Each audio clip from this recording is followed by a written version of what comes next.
Hi friends, welcome to my channel.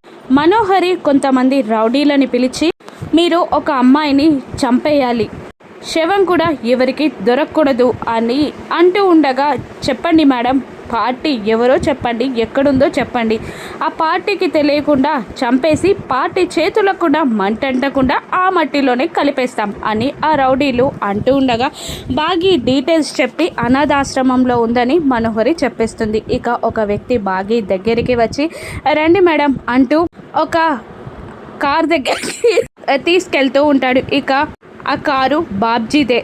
బయట madam అని బాబ్జీ అంటూ కూర్చోమని అంటూ ఉండగా, బాబ్జీ కాలికి ఏదో తగిలి కింద పడిపోతాడు. ఇక తన తలకున్న టోపీ కూడా ఊడిపోతుంది. ఇక ఆ క్యాప్ ఊడిపోవడంతో బాబ్జీని గుర్తుపట్టి నువ్వు అంటూ బాబ్జీ ముఖానికున్న స్కార్ఫ్ని తీసేసి, నువ్వు ఆరు అక్కని చంపిన బాబ్జీవి కదా అని గుర్తుపట్టగానే, ఇక కొంతమంది రౌడీలు బాగీని చుట్టుముట్టి కార్లో కిడ్నాప్ చేసి తీసుకొని వెళ్ళిపోతుంటారు. అదే కార్లో బాబ్జీ కూడా వెళ్తూ ఉంటారు. దూరం నుండి మనోహరి తన ఫేస్ కనపడకుండా ఇదంతా చూస్తూనే ఉంటుంది. బాగీని అమర్ ఎలా కాపాడుతాడో రాను ఎపిసోడ్స్లో చూద్దాం. Thank you for watching.